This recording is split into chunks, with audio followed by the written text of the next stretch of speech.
대제사장 엘리야십이 동료 제사장들과 함께 나서서 양문을 만들어 하나님께 바치고 문짝을 제자리에 달았으며 한메아 망대와 하나넬 망대까지 성벽을 쌓아서 봉헌하였다. 그 다음은 여리고 사람들이 쌓았고 또 그 다음은 이므리의 아들인 삭굴이 쌓았다. 물고기 문은 하스나의 자손이 세웠다. 문틀을 얹고 문짝을 달고 빗장과 빗장 둔태를 만들어 달았다. 그 다음은 학고스의 손자요 우리아의 아들인 무레못이 보소하였고 그 다음은 무세사벨의 손자요 베레기야의 아들인 무슬람이 보소하였으며 그 다음은 바하나의 아들인 사독이 보소하였다. 그 다음은 드고와 사람이 보소하였는데 그들 집안의 어떤 유력자들은 공사 책임자들에게 협조하지 않았다. 옛 문은 바세의 아들인 요야다와 부소디아의 아들인 무슬람이 보소하였다. 문틀을 얹고 문짝을 달고 빗장과 빗장 둔태를 만들어 달았다. 그 다음은 기본 사람 물라데아와 메로노 사람 야돈이 유프라테스 서쪽 지방의 총독 아래에 있는 기본 사람들과 미스바 사람들을 데리고 보소하였다. 그 다음은 세공장이 할헤의 아들 우시엘이 보소하였다. 그 다음은 향품 제조업자 하나냐가 보소하였다. 그들은 넓은 벽에 이르기까지 예루살렘을 복구하였다. 그 다음은 예루살렘의 반쪽 구역의 책임자이며 후리의 아들인 르바야가 보소하였다. 그 다음은 하루마의 아들인 여다야가 보소하였는데 그곳은 바로 자기 집 맞은 쪽이었다. 그 다음은 하삽니아의 아들 핫두스가 보소하였다. 하림의 아들인 밀기야와 바한모압의 아들인 핫숲은 풀무망대까지 합쳐서 둘째 부분을 보소하였다. 그 다음은 예루살렘의 반쪽 구역의 책임자이며 할로에스의 아들인 살롬이 자기 딸들과 함께 보소하였다. 골짜기 문은 하논과 사노아에 사는 사람들이 보소하였다. 문틀을 얹고 문짝을 달고 빗장과 빗장 둔태를 만들어 달았다. 그들은 또한 거름문까지 성벽 천자를 보소하였다. 거름문은 베닥게렘 구역의 책임자이며 레갑의 아들인 말기야가 보소하였다. 문틀을 얹고 문짝을 달고 빗장과 빗장 둔태를 만들어 달았다. 샘문은 미스바 구역의 책임자이며 골호세의 아들인 살룬이 보소하였다. 문틀을 얹고 지붕을 덮은 다음에 문짝을 달고 빗장과 빗장 둔태를 만들어 달았다. 그가 왕의 동산 옆 셀라 연못가의 성벽을 다윗성에서 내려오는 층계까지 보소하였다. 그 다음에 이어지는 부분 곧 다윗의 묘지 맞은 쪽에서부터 인공 연못과 용사의 집까지는 벳술 반쪽 구역의 책임자이며 아스북의 아들인 느헤미야가 보소하였다. 그 다음에 이어지는 부분은 레위 사람 바니의 아들 루흠이 보소하였다. 또 그 다음은 그일라의 반쪽 구역의 책임자인 하사랴가 자기 구역을 맡아서 보소하였다. 그 다음에 이어지는 부분은 그일라의 다른 반쪽 구역의 책임자이며 헤나닷의 아들인 바웨가 친족들과 함께 보소하였다. 그 옆으로 이어지는 둘째 부분 곧 비탈 맞은 쪽에서부터 성구비에 있는 무기 창고까지는 미스바 구역의 책임자이며 예수아의 아들인 에셀이 보소하였다. 그 다음에 이어지는 둘째 부분 곧 성구비에서 대제사장 엘리야십의 집 문까지는 삽배의 아들 바룩이 열심히 보소하였다. 그 다음에 이어지는 둘째 부분 곧 엘리야십의 집 문에서부터 엘리야십의 집 맨 끝까지는 학고스의 손자이며 우리아의 아들인 무레못이 보소하였다. 그 다음에 이어지는 부분은 그 구역 안에 사는 제사장들이 보소하였다. 그 다음에 이어지는 부분은 베냐민과 핫숲이 보소하였는데 그곳은 그들의 집 맞은 쪽이었다. 그 다음에 이어지는 부분은 아나냐의 손자요 마세야의 아들인 아사랴가 보소하였는데 그곳은 그의 집 옆쪽이다. 그 다음에 이어지는 둘째 부분 곧 아사랴의 집에서 성 구비를 지나 성 모퉁이까지는 헤나닷의 아들인 빈누아가 보소하였다. 우세의 아들 발랄은 성 구비 맞은 쪽과 윗대골에서 쑥 내민 망대 맞은 쪽 곧 시위천까지 가까운 부분을 보소하였다. 그 다음에 이어지는 부분은 바로스의 아들인 부다야와 오벨에 살고 있는 성전 막 일꾼들이 동쪽 수문 맞은 쪽 쑥 내민 망대가 있는 곳까지 보소하였다. 그 다음에 이어지는 둘째 부분 곧 쑥 내민 큰 망대에서 오벨 성벽까지는 드고아 사람들이 보소하였다.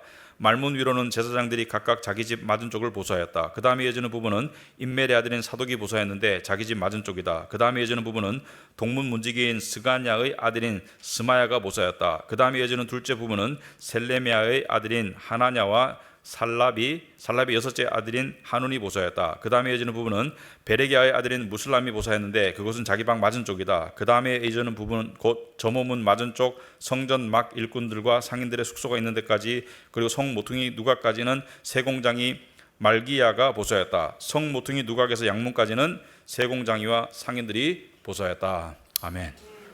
기도하겠습니다.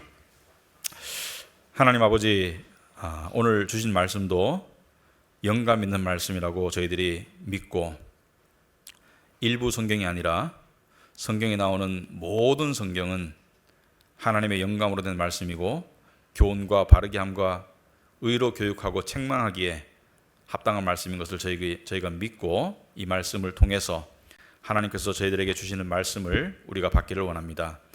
하나님, 이 시간 저희들의 마음속에 평강을 주시고 또 말씀에 집중하는 또 깨달을 수 있는 그런 마음을 허락하여 주시옵소서. 제 입술도 하나님께서 주관하여 주시옵소서. 예수님 이름으로 기도합나이다. 아멘. 우리 지난 시간에 느헤미야가 이제 그 왕의 친서를 가지고 이제 고국 땅 예루살렘에 왔죠. 와가지고 백성들을 모아놓고 뭐라고 말합니까? 우리가 지금 성벽이 무너지고 성문이 불탔는데 이것을 다시 재건하자. 그래서 더 이상 수치를 당하지 않도록 하자. 더 이상 불안감에 떨지 않도록 하자. 우리가 우리 스스로를 지키고 우리 스스로의 정체성을 섞이지 않도록 유지하고 이런 일을 하자, 이렇게 말하니까 백성들이 와 그럽시다 이렇게 말 안 했죠, 그죠? 왜냐하면 백성들은 그 말을 딱 들었을 때 그거 하고 싶지 않은 사람이 어디 있나? 다 하고 싶지. 여러분, 성벽이 무너지고 성문이 불탔는데 다시 재건하고 싶지 않은 사람이 어디 있겠어요? 자기가 사는 성인데 안전하지도 않고 창피하고 그런데 왜 100 몇십 년 동안 못하고 있었을까?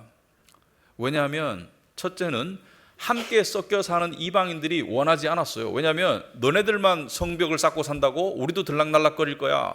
이방인들이 득세하고 원하지 않았고 이방인들이 셌습니다. 원하지 않았어요. 타지에서 이주한 이방인들이 강했어요. 근데 거기에 있는 유대인들은 사실은 믿음이 좋은 유대인들이에요. 왜냐하면 바벨론 제국, 페르시아 제국에 살던 유대인들이 비록 이방 땅에 살았지만 풍요와 안전을 누리는 가운데 살다가 고국 땅에 돌아간다는 것은 빈곤과 고통과 위험을 감수해야 돼요. 1차 귀환도 마찬가지고 2차 귀환도 마찬가지고.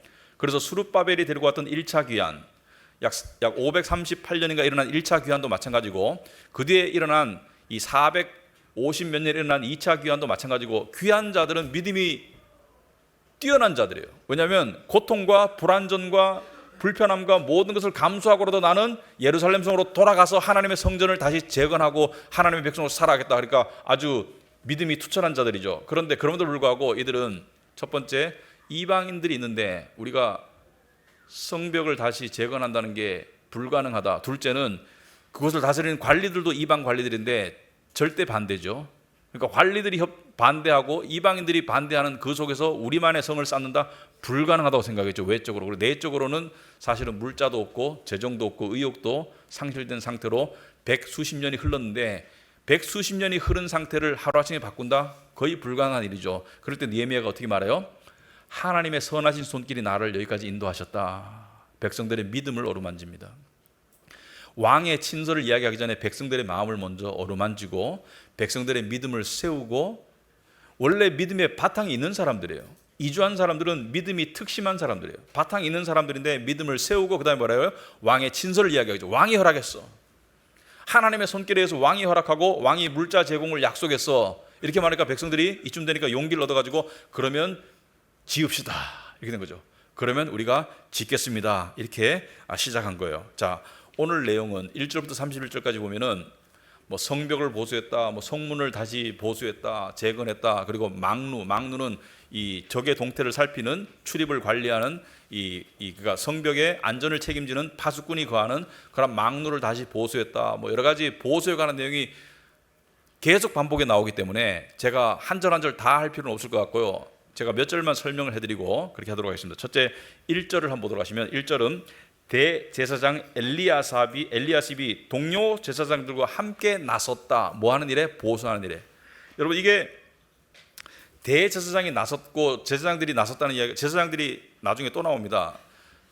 제사장들의 원래 의무는, 제사장들은 이스라엘 법에 의해서 노역에서 제외된다 안 된다? 원래는 제외가 되죠. 왜? 성전 맡은 자들이기 때문에 노역은 제외가 되었죠. 그러니까 노역이나 병역 의무에서 제외가 되었는데 대제사장과 제사장들도 나섰다는 것은 그만큼 중요한 일이고 시급한 일이고 그리고 그만큼 보람 있는 일이기 때문에 대제사장과 제사장들이 함께 나섰죠. 나서서 양문을 만들어 하나님께 바치고 문짝을 제자들에 달았으며 한매와 망대와 하나넬 망대까지 성벽을 쌓아서 봉헌하였다. 자, 이들이 한 것이 뭐예요? 양문을 만들어서 문짝을 제자에 달았다. 양문 굉장히 중요한 문이죠. 양문을 달았다. 그리고 망대 2개를 쌓아서 봉헌하다. 여기 보면 여기 언어에 보면 양문을 만들어 어떻게 해요? 하나님께 바치고. 성벽 제거는 사람 입장에서 봤을 때는 누구를 위한 거예요? 유대인을 위한 거예요. 그죠? 거기에 거류하는 유대인들을 위한 것인데 하나님께 바치고 그 다음에 성벽을 쌓아서 봉헌하였다. 누구에게 봉헌? 봉헌이라는 것은 이 기독교적인 용어죠. 무언가를 지어서 하나님께 드리는 것을 봉헌이라고 해요. 또는 물질을 드리는 것을 봉헌이라고 해요. 하나님께 바친다는 것을 뜻하죠. 그래서 이 일은 유대인들을 위한 일이기 전에 제사장들이 제일 처음에 모범을 보면서 하는 게 뭐예요? 이 일은 뭐예요? 하나님께 드리는 일이다. 여러분, 하나님의 성, 하나님의 성전, 오늘날 말하면 하나님의 교회를 세우고 또 섬기는 것은 하나님의 일입니다. 우리가 하나님을 섬기겠다, 하나님의 일을 하겠다 이렇게 말할 때 구체적으로 뭘 말하는 거예요? 우리가 하나님의 일을 천국 가서 한다는 걸 말하는 게 아니고 하나님을 섬기는 것은 지금 천사들이 섬기고 있어요. 천국에서는 하나님을 섬긴다, 하나님의 주의 일을 힘쓰겠다 할 때 무엇을 말하는 거예요? 주의 백성의 형편을 보살피는 것을 말하죠. 오늘날 말하면 교회를 말하고 당시로 말하면 성전과 예루살렘 성을 말하죠. 그게 하나님의 일이에요. 그러니까 하나님의 백성들을 또는 하나님의 성전을 보살피는 것이 하나님의 일이 되겠습니다. 그래서 이 일은 사람을 위한 일이기 전에 우선 뭐예요? 하나님께 바쳐지는 일이라는 것을 대제사장들이 모범을 가지고 이렇게 이야기했다. 그 다음에 3절에 보면 물고기 문은, 자, 물고기 문이 왜 물고기인지 모르겠어요. 물고기 문양이 있는 건지 물고기가 물고기를 잡아가지고 들여오던 문인지 잘 모르겠는데 문틀을 얹고 문짝을 달고 빗장과 빗장 둔태를 만들어 달았다. 이 표현이 여러 군데 나오죠. 자, 문틀을 얹고 그 다음에 문짝을 달고 아시겠죠? 빗장과 빗장 둔태라는 것은 문의 힌지 있죠. 이렇게 문이 이렇게 돌아가는 힌지에 거기에 나사못을 박는 그 부분 있죠. 그 부분을 보강하는 목재를 빗장이라고 그러고 이 둔태는 거기에 넣는 볼트를 말하는 거예요. 볼트를 달았다. 그래서 문을 달았다. 이렇게 손잡이를 달았다. 이런 걸로 볼 수가 있습니다. 이런 표현이 군데군데 나오고요. 자, 또 5절에 보시면은 좀 특이한 상황인데 그 다음은 드고아 사람이 보살인데 각 집안이 여기서 각 집안들이 맡아서 일정 구역들을 보수했어요. 그러니까 모든 구역을 놓고 각각의 집안들이 능력에 따라서 또는 나중에 보시면은 편의성에 따라 가지고 맡아서 보수했는데 드고아 사람이 보수했는데 그들 집안의 어떤 유력자들은 공사 책임자들에게 협조하지 않았다. 여기에 31절 중에 유일하게 어떤 사람들은 협조하지 않았다 이렇게 나옵니다. 어떤 사람들은 협조하지 않았다. 누가 협조하지 않았어요? 유력자들이 협조하지 않았다. 여기서 유력자들은 두 가지를 말합니다. 사회적 신분이 높은 사람, 재력가들. 사회 경제적으로 신분이 높은 사람들을 말하죠. 유력자들. 그러니까 능력이 있는데 안 했어요. 왜? 나는 허드렛 일을 하는 사람이 아니야. 이러한 일은 평민들이 하는 거지 나 같은 사람이 하는 게 아니야. 여러분, 하나님의 일은 가지고 능력이 있다고 하는 게 아니더라고요. 하나님의 일은 마음이 있어야 하는 거예요. 하나님의 일은 적은 재물로도 오병 이어의 기적을 이룰 수 있는데 많은 재물을 가지고도 하나님의 일에 쓰임 못 받는 경우도 많아요. 하나님의 일은 퀀터티의 문제가 아니에요. 양의 문제가 아니고 퀄러티의 문제예요. 질의 문제예요. 믿음의 마음이 있어야 돼요. 자, 8절에 보시면은 그 다음은 세공장이 할레아의 아들 우스엘이 보수하였고 그 다음은 향품 제조업자 하나냐가, 오늘 말하면 화장품 제조업자 이렇게 보시면 되겠습니다. 하나냐가 보수하였다. 자, 여기서 보시면은 당시에도 길드, 그러니까 상인 공동체가 존재했고 당시에 직업은 세습되었고 그 다음에 거주 이전의 자유는 없었고 자기가 살던 집에 살았고 부모님이 살던 집에 살았고 그리고 결혼도 심지어 우리나라도 마찬가지지만 부모님이 결정해 주었어요. 그죠? 자기가 연애해가지고 결혼한다 이런 건 없었어요. 그러니까 많은 사람들이 생각합니다. 여러분 생각해 보세요. 이건 좀 생각해볼 문제인데 선택할 수 있다, 선택할 수 없다. 고대 사람들은 많은 게 선택되어졌습니다. 태어나는 건 당연히 현대도 선택되어지만 직업, 부모가 농부면 자기도 농부가 되는 거예요. 부모가 어부면 자기도 어부도 되는 거예요. 부모가 이 백정이면 자기도 백정이 되는 것이고, 그러니까 부모가 연예인이면 자기도 연예인이 되는 경우가 많고, 그러니까 직업도 세습되고 거주 이전의 자유도 없고 심지어 결혼도 정해지고, 그러니까 많은 사람들이 현대인들이 어떻게 살았을까? 자유가 없는데, 선택의 자유가 없는데. 그런데 동전의 양면이더라고요. 선택의 자유가 좋긴 하지만 엄청난 스트레스죠. 여러분들이 뭔가를 선택해야 되는 거. 이 직업도 할 수 있고 저 직업도 할 수 있는데 어디에 살까, 뭘 할까, 누구랑 만날까, 누구랑 결혼할까, 누구랑 사귈까, 모든 게 선택이 너무 광범위하니까 어지러워요. 경제활동도 옛날에는 그냥 꼬박꼬박 저축하면 돼요. 착실히 저축하면, 그러니까 모두가 비슷하게 다 어떤 경제적인 활동을 하고 있는 속에서는 편안합니다, 사람들의 삶이. 근데 오늘날은 뭐예요? 경제활동도 너무 다양해. 선택지가 너무 많아. 그래서 스트레스가 너무 많아요. 너무 많은 걸 공부하고 알아야 돼. 힘들어요.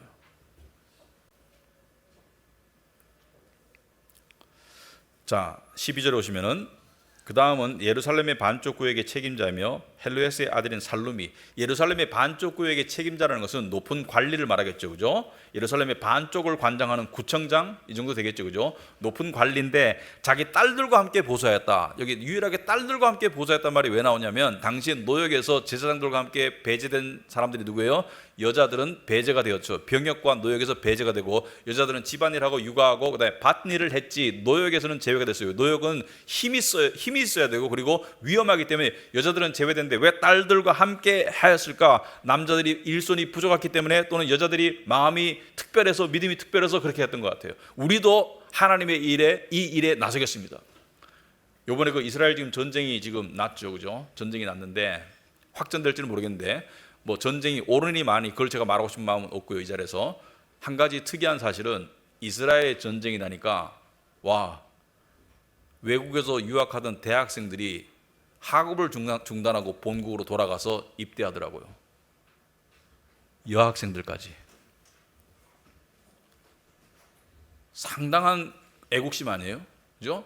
안전할 수 있는 지역에서 죽을 수 있는 지역으로 학생이 나라에서 부르지도 않았는데 자원해서 군대에 입대하는 그런 사람들이 꽤 있더라고요. 여성들을 포함해서. 그러니까 공동체를 놓고 내 생명도 아끼지 않겠다. 내가 지금 공부하고 빨리 취직해야 되는데 내 인생의 진로를 잠시 접어두고 거기 가는 거예요. 그 고난의 길로, 위험의 길로 가는 거예요. 이게 사실 아름다운 거예요, 사실은. 딸들도 함께 참여하는 거예요. 16절에 보니까 그 다음에 이어지는 부분, 곧 다윗의 묘지 맞쪽에서부터 인공연못과 용사의 집까지는 벳을 반쪽 구역의 책임자이며, 얘도 이 사람도 벳을 반쪽 구역의 책임자이니까 예루살렘 반쪽보다는 좀 이 범위가 낮죠. 동장쯤 될 것 같아요. 아수북의 아들인 느헤미야가 보좌했다. 여기서 말하는 느헤미야는 우리가 지금 알고 있는 느헤미야랑 동명이인입니다. 다른 사람이에요. 19절에 보시면은 그 옆으로 이어지는 둘째 부분, 곧 비탈 맞은쪽에서부터 성 구비에 있는 무기 창고까지는, 자, 무기 창고가 있었음을 알 수가 있다. 무기 창고가 왜 필요하냐? 같은 나라인데, 같은 나라도 너무 크기 때문에, 민족이 다양하기 때문에 서로 간에 전쟁이, 싸움이 있었음을 암시하죠. 나중에 보면 이방인들이 지금 쳐들어오려고 막 그래요. 느헤미야를 죽이려고 하고 쳐들어오려고 하고 막 이렇게 하고 있거든요. 그러니까 무기 창고가 있어서 스스로를 지켜야 됐다. 그러니까 제국이 워낙 크니까, 공권력이 미치는 범위가 좀 그거 하니까, 그러니까 민족끼리, 소수 민족끼리 분쟁이 있으니까 무기 창고가 있었음을 알 수가 있고요. 23절 오시면은 그 다음에 이어지는 부분은 베냐민과 핫숲이 보좌했는데 그곳은 그들의 집 맞은 쪽이었다. 집 맞은 쪽이었다. 그 다음에 이어지는 부분은 아나냐의 손자요 마아세야의 아들인 아사랴가 보좌했는데 그곳은 그의 집 옆쪽이다. 집 맞은 쪽, 집 옆쪽. 이게 뭐 28절에도 나오고 29절에 나오고, 자기 집 맞은 쪽을 보좌했다. 자기 집 맞은 쪽이다. 자기 집 옆쪽이다. 왜 그렇습니까? 보수 구역을 할당하거나 지원을 받을 때 가까운 쪽으로 할당했겠죠. 왜냐하면 예루살렘 성도 규모가 있는데 한쪽 끝에서 한쪽 끝에 가면 통근 때문에 일하는 시간이 많이 줄어들겠죠. 그러니까 가까운 곳을 맡는 것이 훨씬 더 효율적이기 때문에 가까운 곳을 맡았던 것 같아요. 자, 오늘 본문은 이 보수에 관한 이야기, 그러니까 어느 구역을, 여러분들이 그 당시에 지도를 놓고 보면 구역의 이름이 쭉 나와 있어요. 어느 구역을 어느 집안이 보수했다, 이런 얘기가 나오고 있고, 특이한 것은 어떤 집안은 딸들도 나오고 어떤 집안은 돈 있고 권력 있는데 참여하지 않는 집안도 있고. 그런데 오늘 이 말씀을 통해서 우리에게 주시는 하나님의 메시지가 뭔가, 저는 이렇게 생각합니다. 한 문장으로 말하자면, 한 문장으로 요약하자면, 의미 있는 일을 하면서 주어지는 보람, 의미 있는 일을 하면서 주어지는 보람을 느끼고 사는 것이 하나님의 뜻이다 이렇게 생각합니다. 의미 있는 일을 하면 보람이 느껴져요. 그 보람은 기쁨이고요, 만족입니다. 그것을 하나님이 우리에게 주시기를 원하신다고 생각해요. 여러분, 의미 없는 삶을 살고 싶은 사람은 없는데 의미 없는 쪽으로 선택하는 사람은 너무 많아요. 그러니까 믿거나 믿지 않거나 의미 없는 삶을 살고 싶은 사람은 없는데 의미 있는 쪽을 선택하는 사람은 극소수예요. 그 이유가 두 가지예요. 첫째는 자기 중심성이 강하면 의미 있는 일을 할 수가 없고요, 인간의 본성이고, 의미 있는 일이라는 것은 내 성공의 의미 이런 것보다는 여기서 말하는 의미는 남을 위한, 공동체를 위한, 이웃을 위한, 교회를 위한 그러한 의미 있는 일을 선택하는 사람이 적어요. 두 번째 이유가 더 큽니다. 세상 일은 대부분 결국에는 무의미해요. 진정한 의미는 변하지 않는 가치가 있을 때 진정한 의미가 주어지는데, 변하지 않는 가치의 의미는 하나님께로부터 나옵니다. 여러분이 한번 생각해 보시기 바랍니다. 사람에게 변하지 않는 가치를 주는 의미는 하나님께로부터밖에 안 나와요. 이 인생을 좀 살고 은퇴하신 분들이 특징이 있습니다. 은퇴하신 분들 중에 자기 인생이 별로 성공적이지 못했다고 생각하는 사람은 별로 할 말이 없어요. 그냥 뭐 고생했다 이 정도 할 말이 없는데, 자기 인생이 조금 성공적이었다고 생각하는 사람은 계속 그 이야기를 해요. 누굴 만나면 내가 어떤 자리에 있었고 어떤 일을 했고 내가 얼마나 이루었고 내가 옛날에 뭐 수행 비서가 있었고 뭐 기사가 있었고 뭐 내가 뭐, 그러니까 그런 이야기를 하면서 뭐예요? 옛날의 영광을 자꾸 이렇게 되새겨요. 근데 옆에서 봤을 때 빛바랜 영광이죠. 한 두 번 들으면 더 듣기 힘든 그런 이야기죠. 그러나 진짜 의미 있는 삶은 뭐예요? 자기 자랑의 의미가 아니에요. 하나님께 붙잡혀서 섬기는 그런 삶을 살았다. 이게 의미 있는 삶인데, 여러분, 그 의미를 지금 우리가 만들어가고 있는 중이에요. 사람은 과거에 했던 의미 있는 일, 또 그것을 통한 경험과 보람을 나중에 되새기면서 말년을 보낼 때 굉장히 삶의 만족도가 높습니다. 왜냐하면 우리 인생을 살기도 잘 살아야 되지만 마무리도 잘해야 되는데, 마지막 가가지고 내 인생 살아온 걸 돌아보니까 다 무의미해. 근데 내 인생을 돌아보니까, 그렇지, 그때 내가 신앙생활 하면서 하나님께 열정이 있었고 하나님 주신 일을 내가 열심히 섬겼지. 거기서 주는 뿌듯함? 그런 사람이 주님을 만나고 싶어요. 아무나 다 주님 만나고 싶은 게 아니더라고요. 우리는 행함으로 구원받지 않았어요. 하지만 행함을 위해서 구원받았어요. 이 굉장히 중요한 이 기독교의 진리입니다. 행함으로 구원받지 못해요.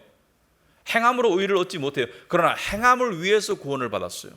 그래서 행함으로 구원받지 못한다는 말씀 뒤에 행함을 위해서 구원받는다는 말씀이 우리가 잘 아는 에베소 2장 8절, 9절, 10절의 말씀이죠. 여러분 주보에 보시면은, 여러분은 믿음을 통하여 은혜로 구원을 얻었습니다. 믿음을 통하여 은혜로 구원을 얻었습니다. 이것은 여러분에게서 난 것이 아니요 하나님의 선물입니다. 행함이 아니라는 것을 말하고 있죠. 행위에서 난 것이 아닙니다. 그러므로 아무도 자랑할 수 없습니다. 구원받았다고 아무도 자랑할 수 없다. 왜? 너의 행함과 관계가 없기 때문에, 오직 은혜로 하나님이 부르셨기 때문에. 하지만 그 다음 말씀이 행함을 얘기하고 있어요. 우린 하나님의 작품입니다. 선한 일을 하게 하시려고 하나님께서 그리스도 예수 안에서 우리를 만드셨습니다. 중요합니다. 선한 일을 하게 하시려고. 여기서 선한 일을 오늘 본문에 보시면 의미 있는 일, 보람 있는 일, 하나님께서 이렇게 미리 준비하신 것은 우리가 선한 일을 하며 살아가게 하시는 것입니다. 선한 일을 하며 살아가게 하시는 것입니다. 선한 일을 위해서 우리가 부르심을 받았다. 선한 일을 하려면 어떻게 해야 돼요? 첫째는 마음과 믿음이 있어야 됩니다. 하나님이 주시는 일이라는 그런 볼 수 있는 마음의, 믿음의 마음이 있어야 돼요. 이 일이 하나님이 나에게 주시는 일이구나. 그리고 두 번째 뭐예요? 물질과 행함과 시간을 드릴, 그런 기꺼이 드릴, 기쁘게 드릴, 모든 것이 하나님 주셨기 때문에 저의 물질과 저의 시간과 저의 삶을 들어서 주시옵소서. 주께 바치오니 제 삶을 들어서 주시옵소서, 이런 마음이 연결돼야 되겠죠. 있어야지 우리가 하나님을 기쁘시게 하는 행함으로 나아가게 되겠죠. 느헤미야는 제가 저번에 말씀드렸듯이 의미를 추구하는 삶을 살기를 원했어요. 그래서 자기의 권력과 지위도 포기하고 안락과 풍요도 내려놓고 그리고 예루살렘 험지로 갔죠. 여러분, 하나님을 의미 있게 섬기는 데는 반드시 희생이 따른다. 희생 없는 의미와 보람은 있을 수가 없다. 내 거 다 챙기고 의미를 추구해야지 절대로 안 될 겁니다. 절대로 안 돼요. 제가 이 설교를 준비하면 일주를 내도록 설교를 생각해요. 제가 사람들이 물어봅니다. 목사님은 설교 준비하는데 시간 얼마나 쓰세요?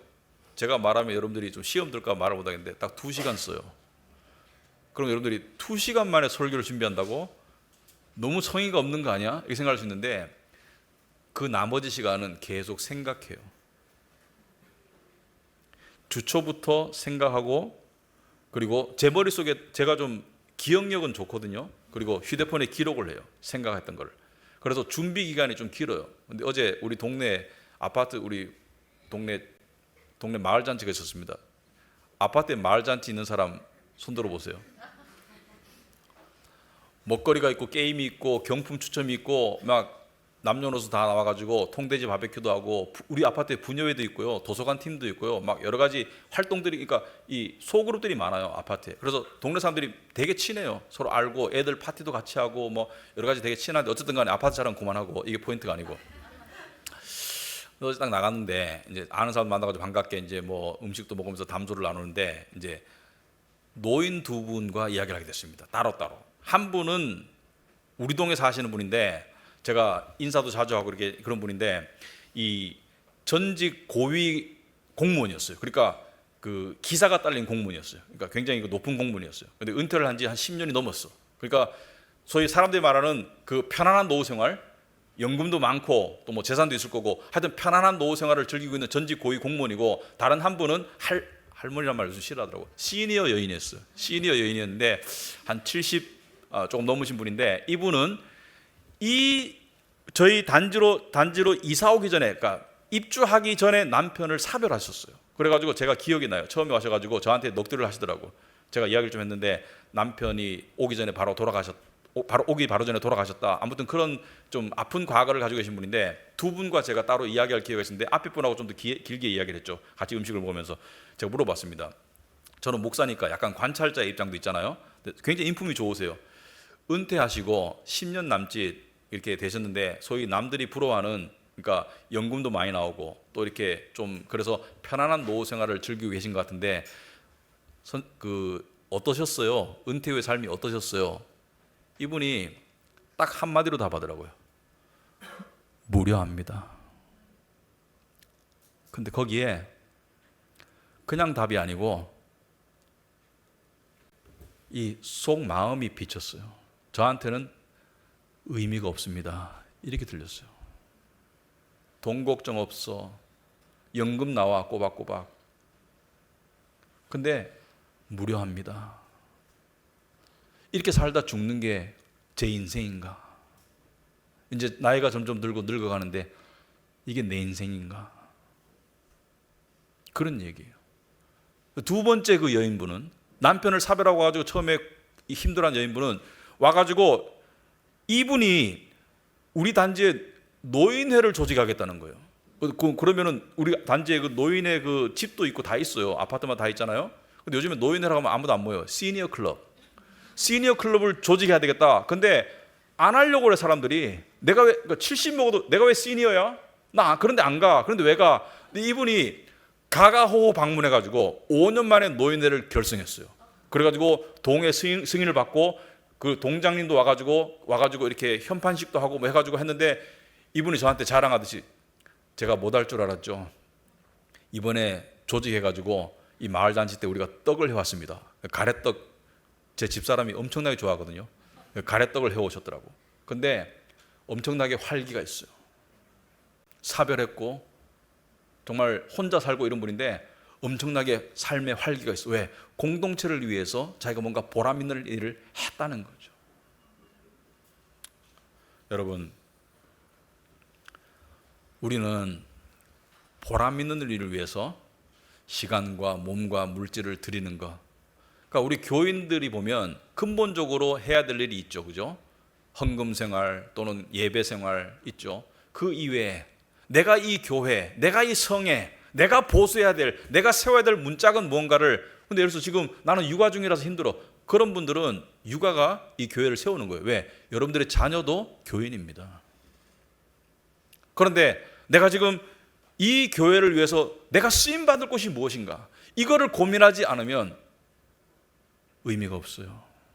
신앙생활의 의미가 별로 없을 겁니다. 하나님의 은혜의 선순환이 안 일어날 겁니다. 왜냐하면 하나님 우리에게 은혜를 왜 주세요?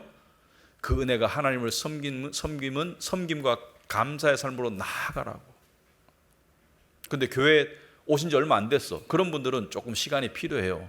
관찰할 시간이 필요하고 적응할 시간이 필요하죠. 근데 교회를 다닌 지 몇 년 지났어. 그러면은 하나님께서 분명히 부르시는 곳이 있을 겁니다.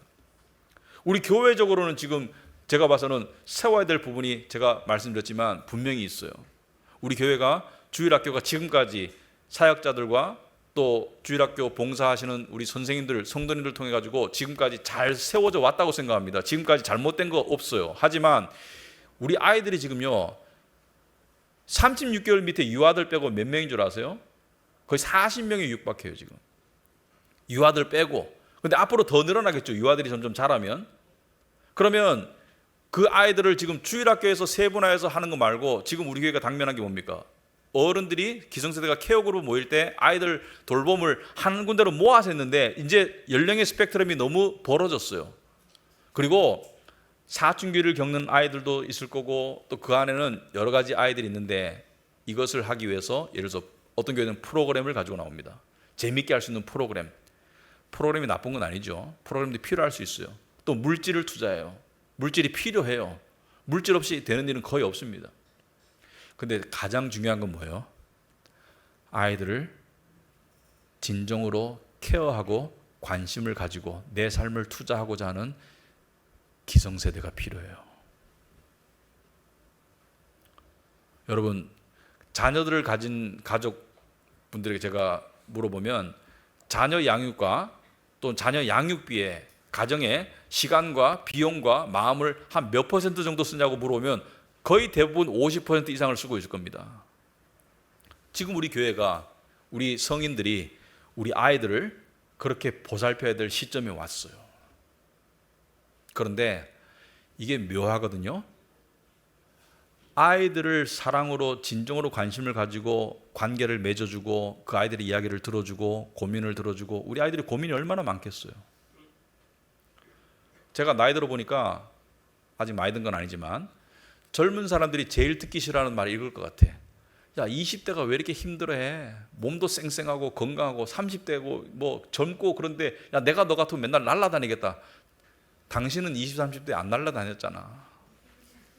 20, 30대는 마음이 예민하고 그리고 이 고통이 심적 고통이 훨씬 더 예민해요. 생속이야. 그리고 지금 사회가 20, 30대가 그렇게 룰루랄라 할 수 있는 그런 사회가 아니에요. 근데 우리 아이들이 그런 사회로 들어가고 있는데 이거 마음의 고향이 되어줘야 되잖아요, 우리가. 그러니까 여러분 고향 땅에 갔는데 뭐가 푸근하고 느껴져. 왜 그래요? 고향에 있는 뭐 동네, 집, 건물 때문에 그런 게 아니고 거기 살고 있는 사람들 때문인데 어머니 아버지 다 돌아가시고 친구들 다 떠났어. 근데 고향 가면 뭐예요? 썰렁하지. 그렇지 않아요? 그 지역이 아니고 거기 살고 있는 사람들이고 나랑 의미 있는 관계를 맺었던 사람들이잖아요. 우리 아이들이 내 마음의 고향을 주기 위해서 신앙의 고향을 주기 위해서 뭐가 필요합니까? 그 아이들과 정말 진솔하게 관계를 맺을 수 있는 언니, 오빠, 어른들이 필요한 시점에 왔습니다.